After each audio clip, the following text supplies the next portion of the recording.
Hello, friends. Good morning. Thank you for joining me once again with our 8 laws of health. This is lesson number 6. Friends, we have a good one once again. This is Dr. Randy Bivens. He is walking us step by step to recovering our health. And I think this is so significant, especially if you want to live a happy, well meaning, productive life. You must take control of your health. And for those of you who still have it, let's now cherish it. All right, friends. My name is Pastor James Devallon, and I just want you to be ready. By the way, this is an entire series, so if you're joining us somewhat in the middle or at the end of this series, make sure you go back and watch the other presentations we have. I'm going to put a link right at the top of this video. Okay. And also in the description of the video, there is a link to the entire series. And also at the end of the video, you can get a link as well. So let's get to Dr. Randy Bivens now. He is moving into presentation number 6 about the 8 laws of health. So this one is air. I got my pen and pencil. I got my paper, and I got my little notebook. I'm ready to learn. Are you ready? All right, friends, without further ado, let us now get into the heart of the message.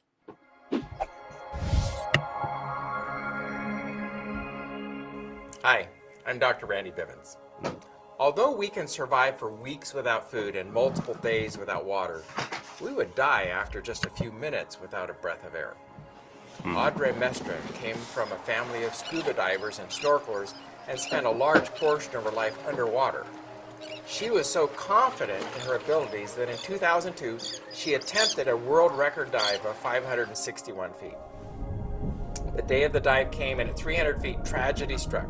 Audrey blacked out and was rushed back up to the surface, but after spending 9 long minutes without oxygen, she could not be revived and she passed away.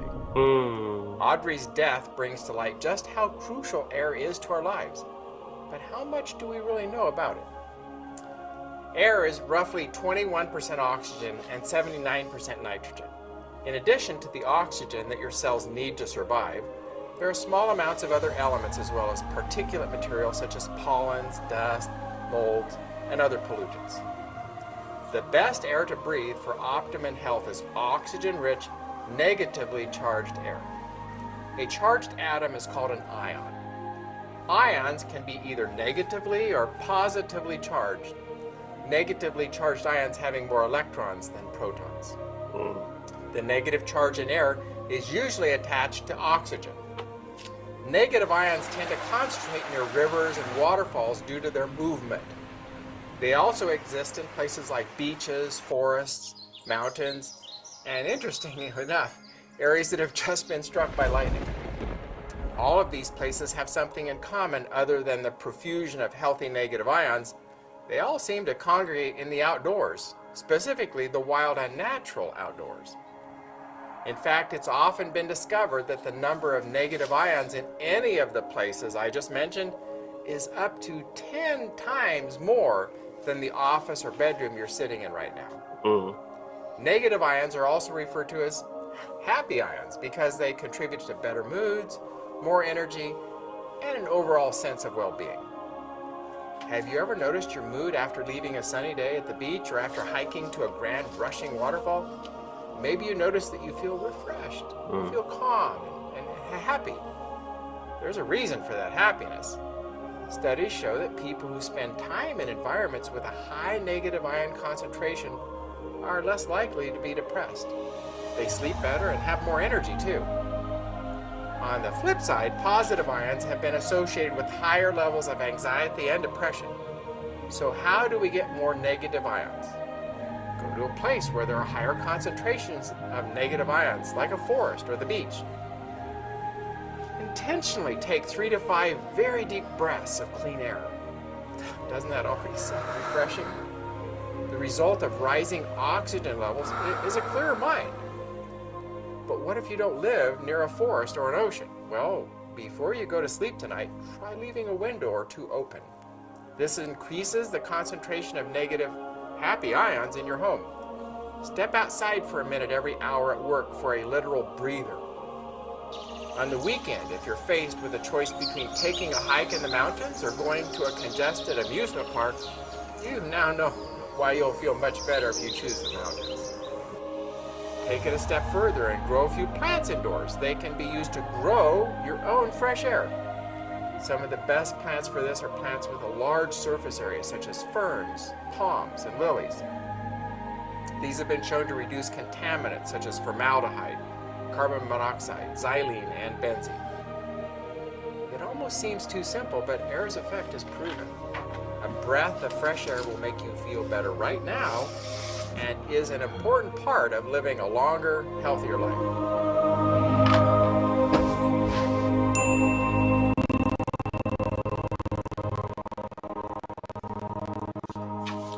That's, sorry, that's my fault. I had my finger on that. Oh, wow. This is great, guys. Haven't you learned something today? I know I have. And again, going back to the nature of what we study in today is that oxygen is very significant. Negative ion. Uh, well, this is what I'm learning. Uh, 21% of our air is made of oxygen and 79 of nitrogen, and there are there's mold and there is dust and stuff like that in there. We want oxygen rich kind of air, so the fresher and cleaner it is, the better it is for our health. And I've also learned that we have iron energy, which reside more outdoors, which is known as happy ions. They are 10 times more efficient than the ones we have in the office. So that means we need to get outside and get engaged and active so that we can have fresh air. It is significant to step out every now and then. There is high negative ions, no more places like the beaches and so on. I know I'm regurgitating here. This is my method of learning. I need to repeat. Um, that's my way of learning. I'm not sure if that works for you. There were several steps given. Go to the beach or outdoors somewhere in nature where there is a water flow and take 3 to 5 very deep breaths. We try to do this in our home. We have a nice little waterfall in the back, and we also have a very nice yard where there's a lot of fresh air, a lot of trees. That's why one of those trees fell last year. Um, but we enjoyed the place because it has some of the things that we're talking about here. Leave a window open for the house to get some negative ion oxygen, um, so that you can always have a fresh um, breath of air of oxygen. Step outside as often as possible, which is so great. Even at work, I try to like step outside on my break. Even if I don't need to eat anything, I'll step outside. I go to the car, I leave the car door open, or I leave the window down, and I'll just like relax. There's a park that I'll sometimes walk through, put my something on my, just listening to something and just engage, take a book with me, and that's life. Grow a few plants indoors. I like this idea as well. My wife, she loves plants. So we were working on some things. They died. So I think it's time to go back to doing some planting again. So anyway, what have you learned? Did you learn anything new? Air is significant. Take very deep breaths. Um, I found it to be a great help for my health. So let's take care of our health. These are very simple steps. And again, we're looking at the significance of them. These are ways you can literally heal your body without relying so much on medicines and so on. So this is using your environment, nature, incorporating all the things that God has given us so that we can have optimal health. And they're not difficult, right? They're very simple steps. And there are actually hospitals and that are built on practicing these things. So it's amazing to hear the results. One of my aunts, she went to one of those places where they practice these 8 laws of health, and she came back losing so much weight, happy. Her skin was glowing. It was beautiful to watch, so that's just one of those things that I will honestly say it does work. These are not just words on paper. They, nature has amazing power to heal the body when it is used properly. Yeah. So I hope this was a blessing to you. Make sure you like and subscribe to the page. Click the bell icon for more of my notification uploads. Make sure you share your thoughts, perspective, and comment below. All right, friends, until next time. And as always, remember to look unto Jesus, to live by faith. Make sure you have a good one. Bye. All right, where is my bye? Oh. All right, see you guys.